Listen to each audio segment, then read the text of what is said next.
Some think that war should be organized by a superior race, say the German race, against an inferior race, primarily against the Slavs.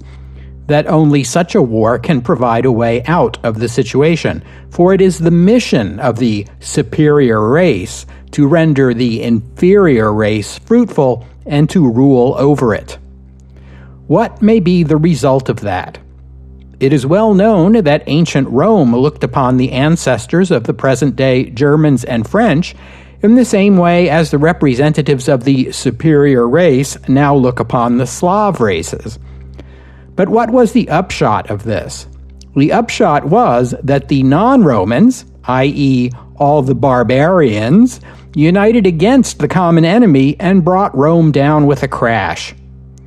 The question arises, what guarantee is there that the claims of the representatives of the superior race of today will not lead to the same lamentable results?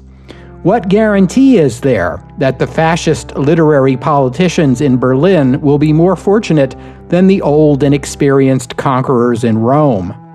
Would it not be more correct to assume that the opposite will be the case? Joseph Stalin, in his report to the 17th Party Congress in 1934. Welcome to the history of the 20th century.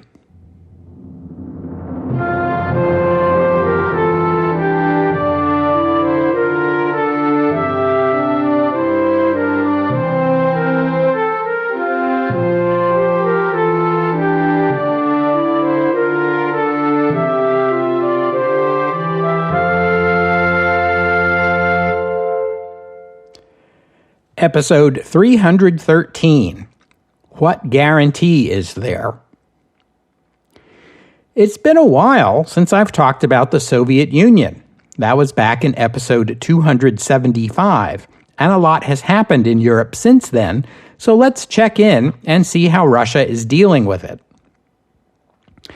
The Great Depression was seen by the Marxist-Leninist theoreticians at Comintern as an unmistakable sign that the final collapse of capitalism, long predicted yet equally long delayed, was finally at hand.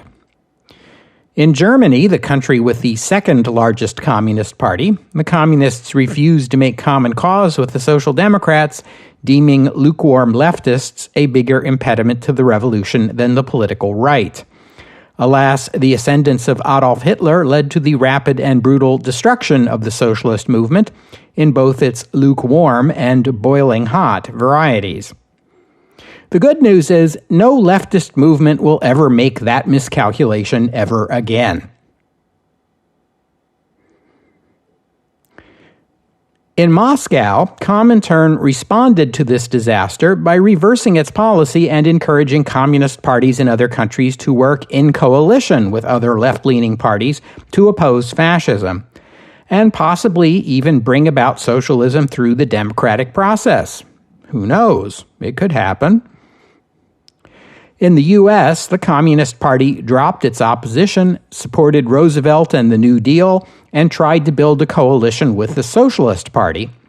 The result was a boom in Communist Party membership, at least a boom by American standards. In China, communists set aside their differences with the Nationalist Party and made common cause against the Japanese. In France, Spain, and Chile, leftist governments were actually brought to power with the support of communist votes in their respective parliaments. But as you know, in Spain, the new leftist government elected in 1936 soon found itself facing a military revolt. In France, the Popular Front made Léon Blum France's first Jewish and first socialist prime minister. Domestically, the French Popular Front introduced reforms such as recognizing the right of workers to bargain collectively and to strike, pay raises for government employees, and imposing a 40-hour work week. But the rise of the Popular Front provoked a right-wing backlash in France, as it had in Spain, not to the point of civil war, but close enough to make more than a few people nervous, including Léon Blum, who was beaten almost to death by a right-wing gang in 1936. That was shortly before he became prime minister, but it was an incident that he no doubt remembered well. The French Popular Front found itself, for the most part, unable to aid the Spanish Republic's Popular Front, despite their ideological affinities, owing to opposition from the French right wing and the British government. Following the lead of Comintern, communists everywhere, from New York to Paris to Hong Kong, were banging the drum and warning democratic nations of the threat of fascism. And as you know from our episodes on fascism in Italy and Nazism in Germany, the fascist right had its own drums that it was banging just as hard, warning everyone about the insidious threat of Bolshevism. The fact that communists were forever denouncing the fascists, and the fascists were forever denouncing the communists, put the democratic world in a peculiar place. It was almost as if you were required to take sides in this grand ideological battle. If you rejected Adolf Hitler's anti-Semitism or Benito Mussolini's war against Ethiopia or Francisco Franco's brutal repression, you felt as if you had to stand up for Stalin. Or if you believed the stories coming out of the Soviet Union about mass starvation and brutal purges, then maybe you had to stand up for, well, Franco and Mussolini at least, and maybe even, the other guy. One major difference between Hitler and Stalin was that Hitler was open about what he believed. It was all laid out in Mein Kampf, and it was all playing out right out in the open. His anti-Semitism, his arrests and disruptions of the socialist and communist parties, his distasteful racial theories, the book burnings, Germany's most famous artists and scientists turned away and made refugees. These unprecedented and shocking developments grabbed the attention of the world and diverted it away from Russia. The famine in Ukraine was unfolding just as Hitler became chancellor. The purges took place during German rearmament, the march into the Rhineland, the Anschluss, and the Sudetenland crisis. The Soviet government suppressed information about its own misdeeds and failures, insisting that the Soviet Union was a workers' paradise and these were vicious slanders spread by unwitting stooges of the fascists, or maybe even witting stooges. Hitler played his expected role. One of his earliest speeches as chancellor was a denunciation of the famine in Ukraine. Here was a nation that should be the world's breadbasket, he declared, and its own farmers were starving. He argued this was clear proof of the failure of Bolshevism. But if Hitler was saying it, didn't that prove it was fascist propaganda? By the way, please note that Adolf Hitler's preferred solution to the Ukraine famine would have been to expel everyone living in Ukraine and repopulate the place with Germans. I talked about the first 5-year plan, the collectivization of agriculture, and that catastrophic famine in episode 235. The famine led to the starvation deaths of millions of people, which in turn led to reforms to prevent a repeat of that catastrophe. Peasant farmers in collectives were each permitted a small plot of ground to grow crops for themselves and their families as a way of guaranteeing a certain minimum food supply for the farmers, and the state dialed back its exorbitant quota demands. But it was impossible for Stalin or the party to concede that communism itself was responsible for mass starvation. The easiest alternative explanation was that it was foreign sabotage. The USSR was the world's only socialist state. It was simple and consistent with communist theory to argue that capitalists around the world saw the very existence of the Soviet Union as a threat. First of all, it deprived the capitalists of access to the resources and production of the USSR itself, the largest nation in the world by land area, and that represents a lot of lost income. Second, The Communist Party in the Soviet Union was committed to sharing the blessings of socialism with oppressed workers and peasants everywhere, which inevitably meant it was a threat to capitalists everywhere. So when things went wrong in the Soviet Union, the go-to explanation was never bad planning or even bad luck. It was always sabotage, driven by foreign capitalists bent on destroying the Soviet system. There was no plot so insidious the capitalists would not resort to it. In 1937, the head of the NKVD, Nikolai Yezhov, the man in charge of carrying out the purges, told the Central Committee that saboteurs were surreptitiously castrating the Soviet Union's finest sheep, leaving only the inferior specimens to breed. At least 600,000 people were executed during the purges, and many more were sentenced to imprisonment, forced labor, or exile to Siberia. As I observed before, if all the charges against all the accused were true, it would mean that 2% of the population of the Soviet Union were knowingly and willingly working on behalf of foreign interests to undermine the Soviet system. It's hard to take that claim seriously. It's worth noting, too, that the Soviet Union is a multicultural state, and when these suspicions were raised concerning traitors working for foreign interests, the accused were disproportionately those who were members of ethnic minorities, particularly, although not exclusively, minorities who had compatriots living beyond the borders of the USSR. Ethnic Poles and Germans and Balts and Finns were obvious targets, but then so were the Soviet Union's small Korean and Chinese minorities, not to mention Azeris, Armenians, Ukrainians, Jews, Belarusians. I could go on. Of course, there were Jews and Ukrainians and Poles and Balts and so on among party members too, and even among the NKVD officials who were carrying out the purges. But remember, too, that being one of the officials conducting the purges did not make you immune from being purged yourself. As a result, when the purges finally wound down in 1939, the Soviet government and the Communist Party were distinctly more ethnically Russian than before. In fact, the only Soviet minority that didn't come out of the purges with substantially reduced representation in the party was Georgians. Need I point out that Stalin was Georgian? Here's a striking historical fact. Although the bigotry of Nazi Germany was what was drawing the world's attention from 1933 to 1938, during that same period, hundreds of thousands of people representing ethnic minorities in the Soviet Union were executed based on claims they were acting as foreign agents. In comparison, Germany saw fewer than 300 executions in total over the same period. I say this not to excuse Germany. Things got much worse beginning with Kristallnacht in November 1938. But it's hard to miss the irony that during this period, the Soviet Union was holding itself up as the antidote to fascist nationalism.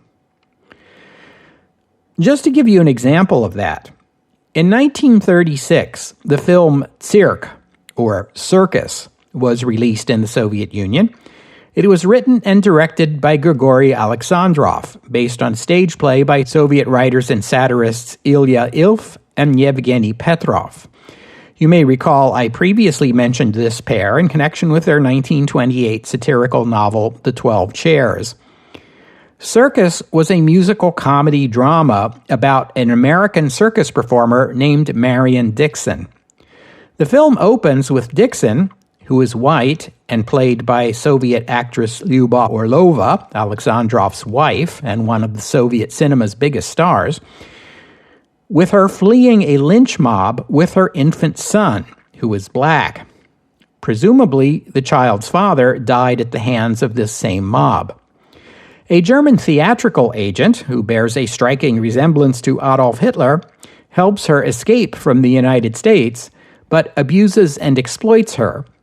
Finally, while performing in Moscow, She falls in love with a Russian man and finds happiness at last. But the scheming German tries to force her to leave the Soviet Union with him by revealing to the Soviet public her shameful secret, that she has an illegitimate black child. But the audience just laughs at him. The Russian characters lecture the Hitler stand-in on how matters of race or racial purity mean nothing in the Soviet Union. Then they force him to leave. Representatives of various Soviet nationalities then take turns singing a socialist lullaby to the small child, each in the language of their own people: Russian, Ukrainian, Yiddish, Uzbek, and Georgian. So, no primitive racism or nationalism in the socialist state. Get it? This film was the biggest hit Soviet cinema had yet seen. It has been called the Soviet Wizard of Oz, and it was a personal favorite of Joseph Stalin. Here was the Soviet Union as Stalin and the Communist Party wanted the world to see it. And not only them, it seems, the film is still fondly remembered in the Russia of our time. Anyway, even though the Soviet Union celebrated the 20th anniversary of the October Revolution in 1937, this fear that it might yet be brought down by counter-revolutionary enemies was not too far-fetched. Consider the fates of the French Revolution, or the revolutions of 1848, or the Paris Commune of 1870, or the communist revolutions that broke out in Germany and Hungary and elsewhere at the end of the Great War. The lesson of history was that the struggle was not over when the revolution finally came. It was just beginning. And history taught another lesson of which Stalin was only too aware. The October Revolution had only been possible because of Lenin. And Lenin had only been in Russia because Imperial Germany had allowed him to return. And of course, Imperial Germany had not done that out of any sense of proletarian solidarity. It had sent Lenin home to sabotage the Russian government and thus advance its own interests.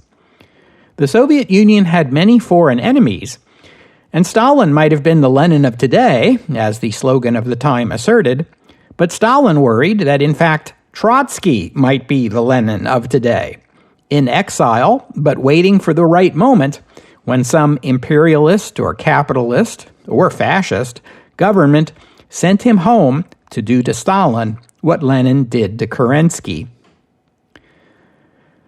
For years now, Trotsky had been criticizing Stalin and deploring Stalin's control over the Third International, while calling for a new anti-Stalin socialist movement. In 1938, this call became official when a conference in France formed the Fourth International. At this same time, Hitler's staunch opposition to communism became official when Germany and Japan signed the Anti-Comintern Pact in 1936.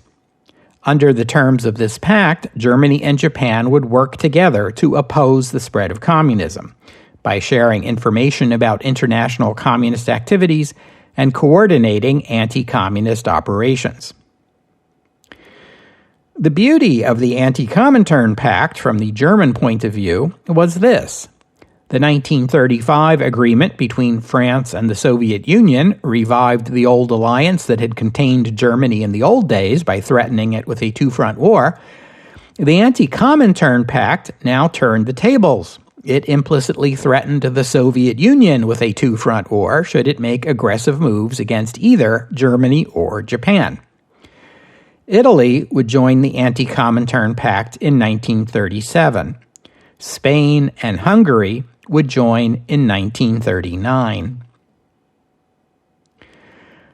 Soon after the creation of the Fourth International, the purges in the Soviet Union began winding down. These purges had been useful to Stalin. They had made him the undisputed ruler of the USSR and the iron fist of the Communist Party. But by 1938, it would have been difficult even for Stalin to miss the fact that these endless purges and terrors were disrupting Soviet society, not to mention the Soviet economy and the Soviet military, damaging the Soviet state far worse than any conceivable network of spies and saboteurs could possibly have done. Stalin finally ended the purges in the most Stalin way imaginable, by purging the guy in charge of the purges. That would be NKVD chief Nikolai Yezhov in November 1938. He was replaced with his deputy, 39-year-old Lavrenti Pavlovich Beria. Beria had previously been party leader in Georgia, and he was an ethnic Georgian, like Stalin. Yezhov had attempted to purge Beria in early 1938, but Beria got a heads up and immediately flew to Moscow to plead his case before Comrade Stalin. Stalin was not only convinced of Beria's innocence, but it seemed Yezhov's move against Beria might have been the last straw for Stalin, the final bit of evidence that persuaded him it was time to rein in the NKVD. Stalin began by appointing Beria to be the deputy leader of the NKVD under Yezhov. Now, this tactic of appointing a new deputy to someone about to be purged, then purging them and giving their job to the deputy, was well known to Yezhov, the purger-in-chief, and the fact that Stalin had made the guy Yezhov was trying to purge into his own deputy was a sure sign that his days in the NKVD were numbered. Yezhov was already known to be a heavy drinker. After the appointment of Beria, he went from heavy drinker to reckless souse. He was never sober and seldom showed up at work, which conduct provided Stalin with just the excuse he needed for relieving him and appointing Beria in his place. In April 1939, Yezhov was secretly arrested. The arrest was concealed not only from the public, but from most of the NKVD. As was standard practice in the Soviet Union, Yezhov was forced to confess to a litany of crimes, including incompetence, deliberate sabotage of the Soviet state on behalf of the German government, embezzlement of state funds, not to mention adultery and homosexuality. Those last two charges might even have been true. He was executed in February 1940. The Soviet government acknowledged there had been excesses and injustices committed during the Great Purge, but blamed all of that on Yezhov. Afterward, NKVD repression lightened up, some, but for the rest of Stalin's tenure as leader of the USSR, purges and arrests and torture and forced confessions and imprisonment and exile to Siberia and execution would remain features of Soviet life, now overseen by Lavrenti Beria.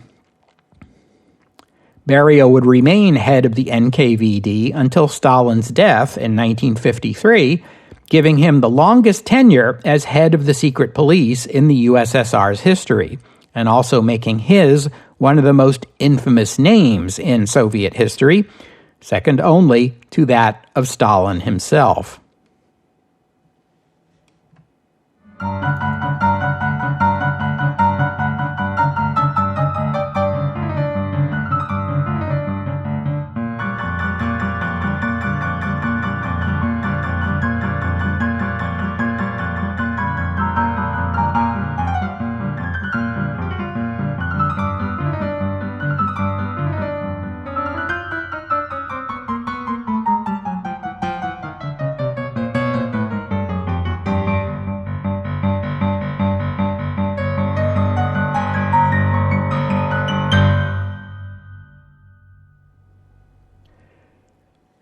One might reasonably ask, in view of this widespread paranoia in the Soviet Union regarding domestic spies and saboteurs working on behalf of hostile foreign countries, which foreign countries did Stalin and his government view as threats? The United States and the United Kingdom, of course, since they were the world's two largest capitalist powers. Relations between the USSR and the U.S. warmed a little during the Great Depression when the Soviets were able to buy up American industrial equipment at Black Friday prices, and jobless Americans were lining up to apply for work in Russia, helping to build the workers' paradise.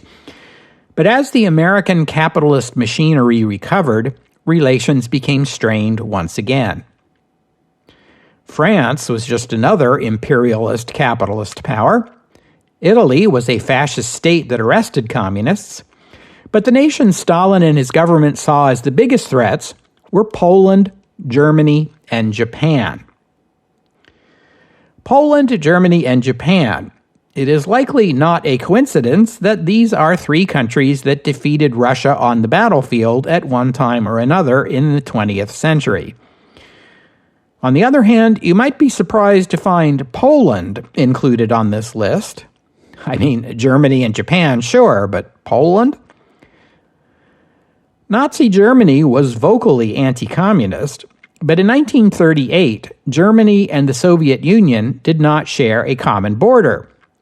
Germany was rebuilding its armed forces, but so was the Soviet Union in its second five-year plan.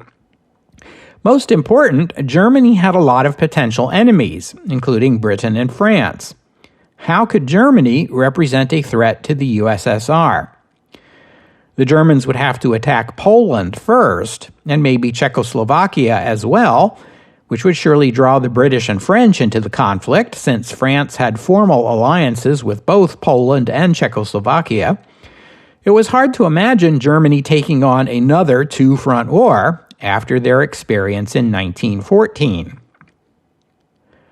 On the other hand, one way a hostile Germany might escape these constraints would be by allying with Poland against the USSR. As unlikely as this scenario might seem in hindsight, in the 1920s and 1930s, it definitely kept Soviet officials up at night.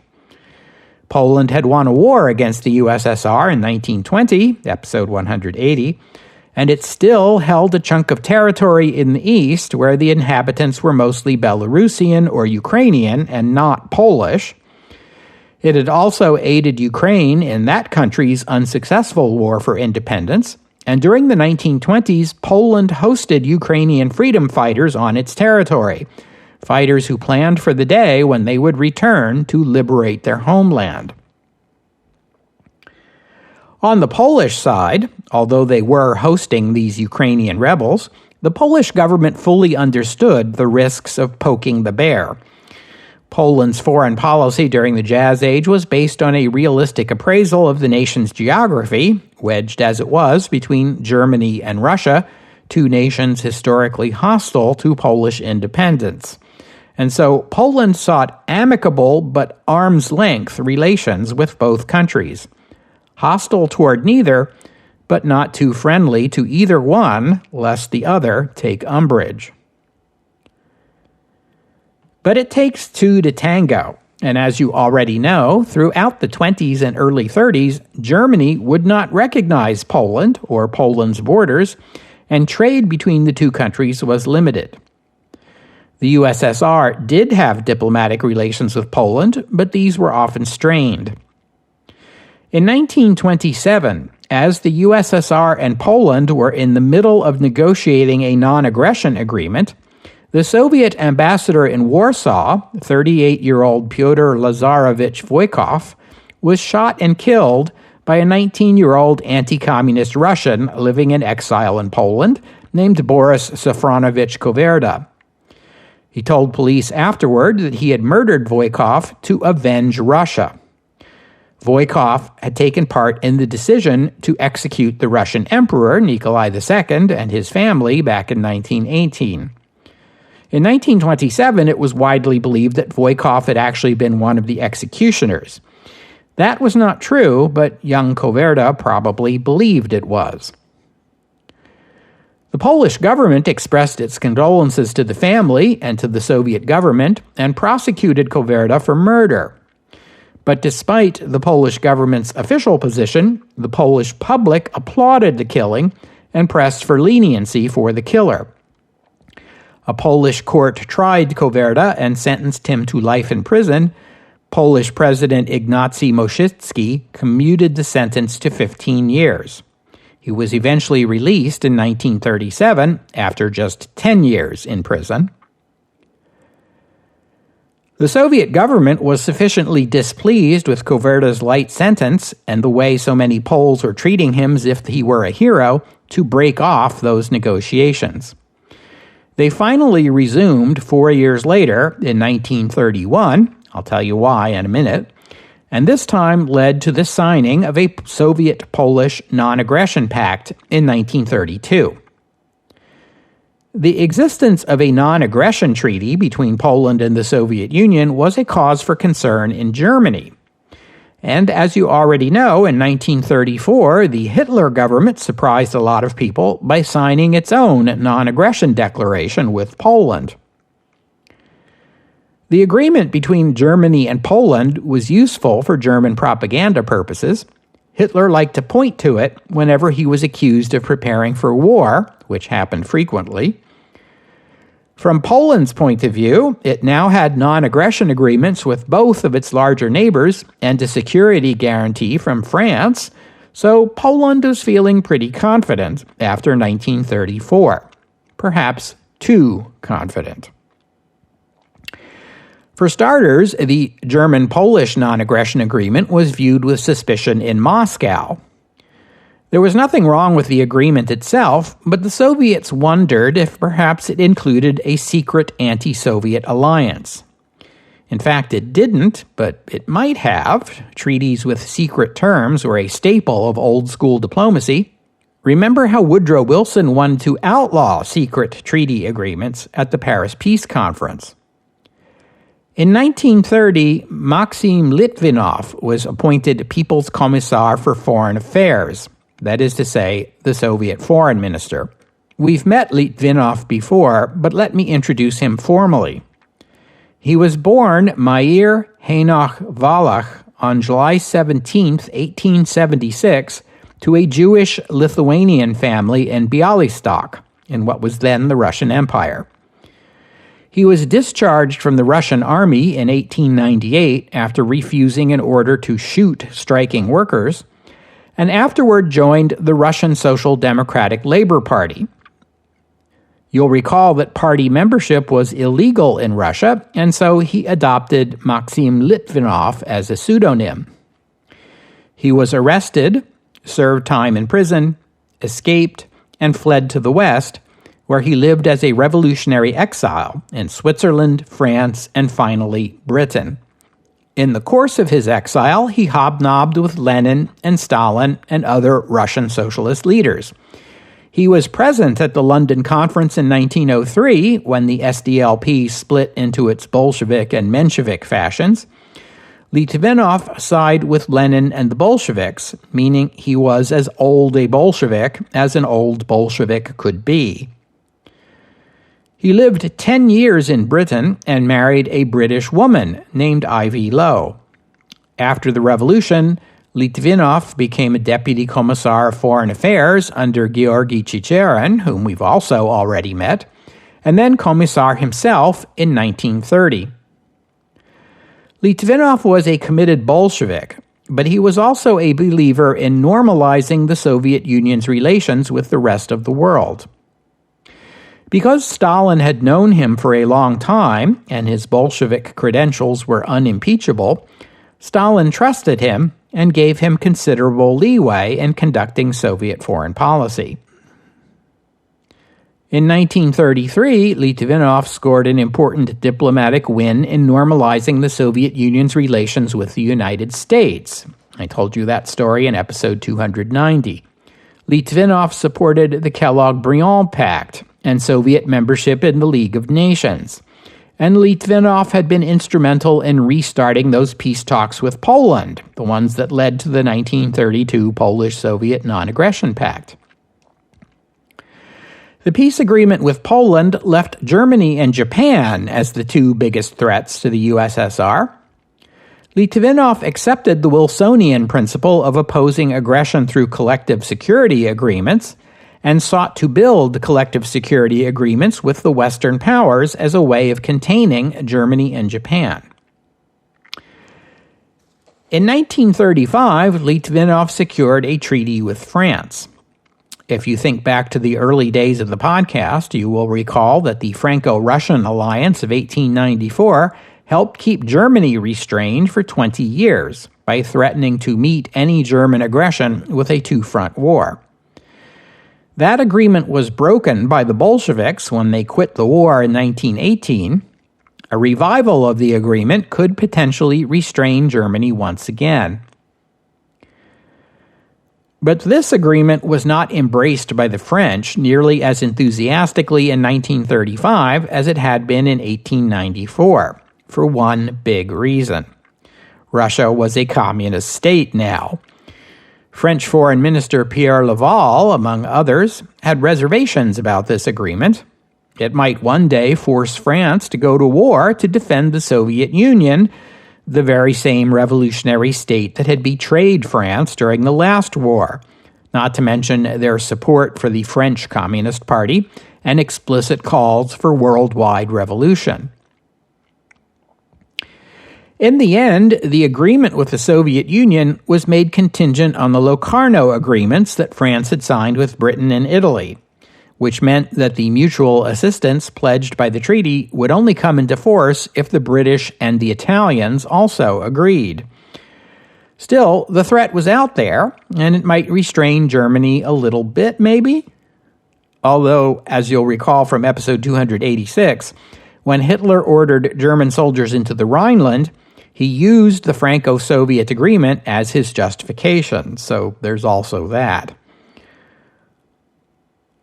Shortly after the French agreement, the USSR and Czechoslovakia agreed to their own treaty of mutual assistance. France and Czechoslovakia were already allied, so in principle, all three countries were now in a network of mutual alliances that meant war against any one of them would mean war against all of them. You might think that means Czechoslovakia is pretty secure, but if you've been paying attention, you know that Germany seized first the Sudetenland and later Bohemia and Moravia without a single shot fired by the Czechoslovak military or by anyone else's. How did that happen? Well, as you know from episode 305, Czechoslovakia was under considerable pressure, primarily from Germany, but also from Poland and Hungary. British Prime Minister Neville Chamberlain arranged the Munich Conference, where the leaders of Britain, France, Italy, and Germany decided that Czechoslovakia must cede the Sudetenland to Germany. When this story of the Munich Conference is told, it is often noted that representatives of Czechoslovakia were not invited to the conference that decided their nation's fate. Less often noted is that the Soviet Union was not invited to the Munich Conference either, even though the Soviet Union had this bilateral mutual assistance agreement with Czechoslovakia.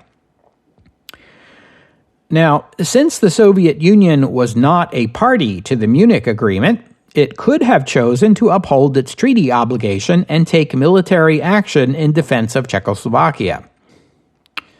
On the other hand, the Czechoslovak government itself reluctantly acceded to the Munich Agreement. It would have been hard for the Soviet government to justify military intervention in defense of a nation that was not defending itself. On the other hand, if the USSR had offered to intervene, the offer might have stiffened Czechoslovakia's resolve. But look at it from Stalin's point of view. The liberal, capitalist, democratic governments of Britain and France, faced with brazen German aggression, decided they would rather throw Czechoslovakia to the wolves than see German bombers drop explosives on the lovely little bourgeois homes of Paris or London. That would have left the USSR facing the German war machine alone. No one in the Soviet government had forgotten what happened the last time Germany went to war against Russia, and that was when Germany was fighting a two-front war. Imagine what a one-front war against Germany would look like. And then there was Poland, a nation whose government might well have decided as a matter of policy that it was in its own self-interest to deter Germany from picking on smaller Eastern European countries. Instead, Poland joined in, making its own demands on Czechoslovakia. Hungary did the same. The Soviet government did go so far as to send the Polish government notice that it would regard the Soviet-Polish non-aggression agreement nullified if Poland made a move against Czechoslovakia, although the USSR did not follow through on that threat when Poland went ahead and moved against Czechoslovakia anyway. In Moscow, Maxim Litvinov continued to believe that the best way to restrain Hitler's Germany was a three-way alliance between the USSR, Britain, and France. In April 1939, a month after Germany occupied the rest of Bohemia and Moravia and declared them a German protectorate, Litvinov made a proposal to that effect to Joseph Stalin, a three-way alliance that would also guarantee the borders of those European nations that bordered on the Soviet Union, especially Finland, Poland, and the Baltic states. Stalin approved the proposal. The Soviets opened talks with the British and the French, but the Soviet proposal was not greeted with enthusiasm by the British, who also persuaded the French to hold back. For one thing, there was the problem of Poland. If, say, Germany attacked France and the USSR was to come to France's defense, that would require Poland to grant permission for the Red Army to move through its territory. The Polish government refused to consider any such arrangement, and without it, how much assistance could the Soviet Union realistically offer? Also, there were many people in Britain and France, particularly on the political right, who well remembered how the Bolsheviks had disregarded Russia's alliance commitments in 1918 and made a separate peace with Germany. Given that history, how can you trust the Bolsheviks now? Not to mention 20 years of communist efforts to export the October Revolution to the rest of the world. The Bolsheviks were loyal only to the revolution and would happily leave Britain and France hanging if it would bring their precious revolution one day closer. And on the other side, Stalin had good reasons not to trust the Western democracies. Just within the past few months, the British and French had been willing to throw Czechoslovakia, a fellow bourgeois democracy, to the wolves to save their own skins. And they had been willing to see the right-wing nationalists crush democracy in Spain rather than see communism take root there. Given this history, could they really be expected to go to war in defense of the Soviet Union? That seemed highly unlikely. It seemed far more likely that the British and French would be happy to watch from the sidelines while fascist Germany and communist Russia fought to the death. The Nazi government in Germany, meanwhile, was attacking Litvinov personally, making much of the fact that he came from a Jewish family, though he was not religious himself. The Nazis liked to call him Finkelstein, which was an insult as far as the Nazis were concerned. On May 3, 1939, Stalin met with Litvinov and informed him that the Soviet government had decided to make an effort to improve relations with Germany. And since Litvinov was Jewish and his opposition to Germany was well known, he was not the right person to pursue this new policy. Litvinov then resigned at Stalin's request, although he remained a member of the Central Committee and retained a voice in government policy. To replace him, Stalin appointed another old Bolshevik, 40-year-old Vyacheslav Mikhailovich Molotov.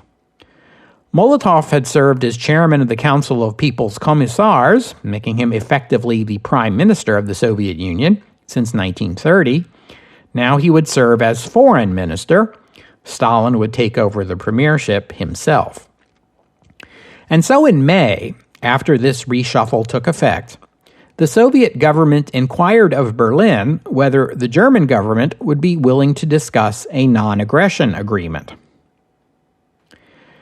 At first, the German Foreign Office rebuffed this Soviet initiative. Hitler had declared on a number of occasions there could be no peace with Bolshevism, no truce with Bolshevism. In fact, German diplomats had for 5 years now been querying the Polish government about the possibility of a German-Polish alliance against the Soviet Union. Poland had a right-wing nationalist government wary of the Soviet Union, as well as of its own Jewish community, so there seemed to be some common ground with the Nazis. But the Polish government, however fascist-curious it may have gotten in the past few years, preferred that long-standing policy of amicable but even-handed relations with its powerful neighbors. The German Foreign Office had proposed such talks with Warsaw as recently as January 1939. The Polish government declined, as it had on every previous occasion. But this time it was different, as far as Adolf Hitler was concerned. With Czechoslovakia now dispatched, he was keen to get on with it. If Poland would not assist Germany in seizing its next acquisition, then Poland would become its next acquisition. The British and the French had vowed to go to war to defend Poland's borders, but Hitler didn't take these pledges seriously. Still, just in case they actually meant it, it would be crucial that Germany not be forced into another two-front war. That meant the Soviet Union had to be kept neutral. In other words, and in Hitler logic, if a German-Polish alliance against the Soviet Union was out of reach, how about a German-Soviet alliance against Poland? To the surprise of many, Germany and the USSR signed a trade deal in the summer of 1939. After that, on August 20th, Hitler sent Stalin a message asking that the Soviet government receive the German foreign minister, Joachim von Ribbentrop, no later than the 23rd. Stalin agreed, and on the 23rd, Ribbentrop arrived in Moscow, where he was greeted with swastika banners decorating the capital of the state where the workers ruled. When Ribbentrop met with Molotov, the two foreign ministers soon discovered they had something in common: a distaste for the existence of Poland. They agreed between themselves that Poland was an abomination forced upon both their countries by the Western imperialists meeting in Paris. That same day, they signed an agreement. At the time, it was announced as a treaty of non-aggression between Germany and the USSR. And who could possibly oppose such a thing? In principle, Poland, Germany, and the Soviet Union had now all made mutual commitments not to go to war with each other. In principle, the three agreements would secure peace in Eastern Europe. But this agreement did have secret protocols. These secret protocols would not become public knowledge until 1945, and when they did, this agreement became infamous. Germany and the Soviet Union secretly divided Eastern Europe into spheres of influence. Germany would get most of Poland and Lithuania. The Soviet Union would get Eastern Poland, Latvia, Estonia, Finland, and Bessarabia. In our time, this agreement is usually referred to as the Nazi-Soviet Pact, or the Hitler-Stalin Pact, or the Molotov-Ribbentrop Pact, and its signing opened the way for Hitler to make war on Poland, with Stalin's consent. In the West, it is generally seen as a shameful betrayal on Stalin's part that led to the Second World War. It's interesting to consider the historical alternative, that is, that the Soviets and the British and the French had found a way to come together on a mutual assistance treaty.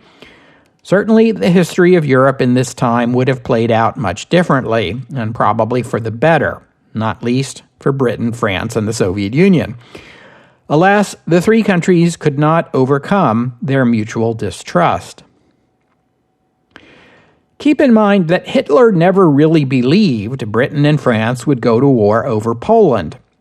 But the beauty of this agreement for him was that even if they did, the Soviet Union had agreed in advance to stay out of it in exchange for some territorial concessions, which meant that Britain and France would be unable to give Poland any meaningful assistance. That fact alone would probably keep them from declaring war, but even if they did, Poland would still fall, and then Germany could turn its attention to the West. Internationally, that earlier trade agreement between Germany and the USSR had come as plenty a big surprise, and the non-aggression agreement was positively a shocker. Many communists in Western countries saw the Soviet Union's staunch opposition to fascism as the very best argument for supporting communism. Now, overnight, Stalin and the Soviet government had declared that fascism was no big deal. We can live with it. In the West, some communists reversed course as quickly as Stalin had and began defending the pact, defending Germany, and defending Nazism. Many other Western communists became disillusioned and left the party. In many countries, party membership numbers would never recover. In Tokyo, the Japanese government regarded this new agreement with alarm. The implicit German-Japanese alliance contained in the Anti-Comintern Pact was now gone. If the Soviet Union went to war against Japan, Japan would stand alone. But from Stalin's point of view, there was much to like here. Remember the communists' historical puzzle. Why hadn't the Bolshevik Revolution in Russia spread across borders and engulfed the world? The best Marxist-Leninist theoreticians suggested that when revolution was imminent, the capitalists had shrewdly pulled back just in time and ended their destructive war. But the fundamental contradictions of capitalism remained, the theoreticians said. The end of capitalism had merely been postponed. When the Great Depression struck, it sure looked as if those fundamental contradictions had reasserted themselves. Now, Europe was on the brink of war once again. Not so much a new war as a resumption of the old one. The genius of the pact with the Germans was this. Now the war would be fought between the liberal capitalists and the fascist capitalists, while the Soviet Union would reclaim most of the pre-war Russian territories it had lost in the last war. The capitalists could fight to their mutual destruction, while the Soviet Union would stand aside, continue to build its military, and wait for the return of the revolutionary moment. That was Stalin's strategy, and it would remain Stalin's strategy for nearly 2 years. To be exact, until June 22nd, 1941. We'll have to stop there for today. I thank you for listening, and I'd especially like to thank Marek for his kind donation, and thank you to Axel for becoming a patron of the podcast. Donors and patrons like Marek and Axel help cover the costs of making this show, which in turn keeps the podcast available free for everyone. So my thanks to them and to all of you who have pitched in and helped out. If you'd like to become a patron or make a donation, just visit the website, historyofthe20thcentury.com, and click on the PayPal or Patreon buttons. The podcast website also contains notes about the music used on the podcast. Sometimes it's my own work, sometimes it's licensed, but many times the music you hear here is free and downloadable. If you hear a piece of music on the podcast and you would like to know more about it, including the composer, the performers, and a link to where you can download it, that would be the place to go. And while you're there, you can leave a comment and let me know what you thought about today's show.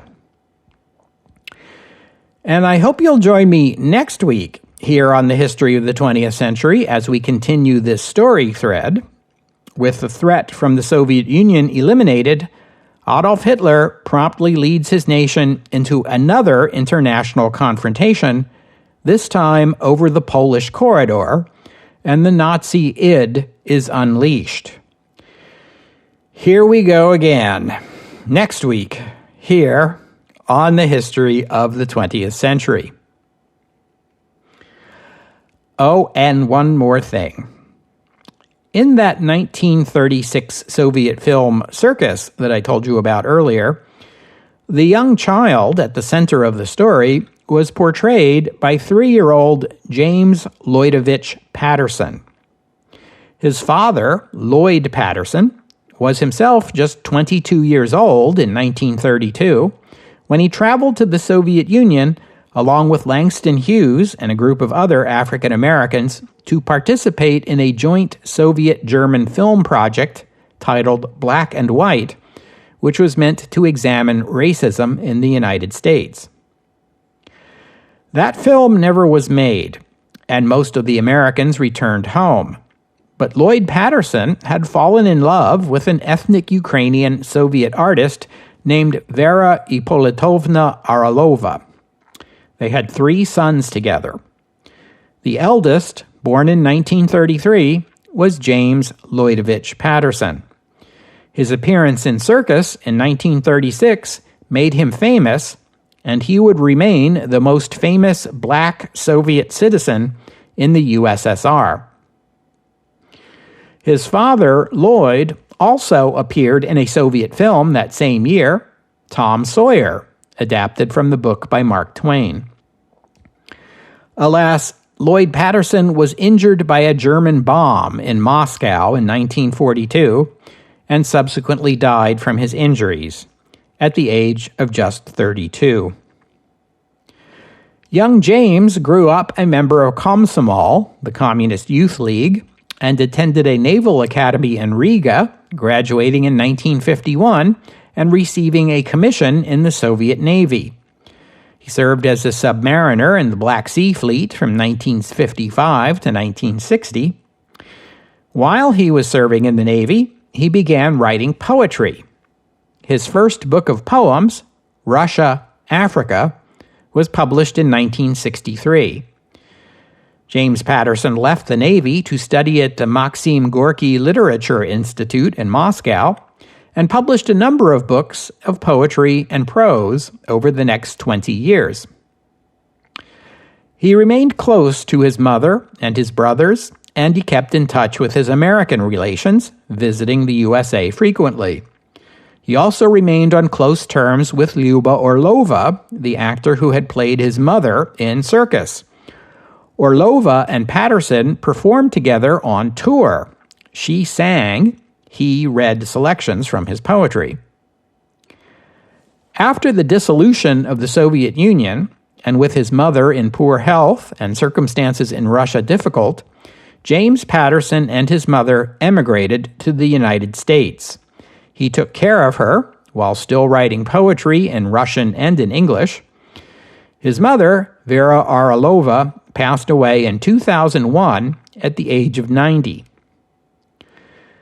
As of the release of this episode, James Lloydovich Patterson is still very much with us at the age of 89, though, alas, reportedly in poor health. He lives in Washington, D.C., and he still writes poetry.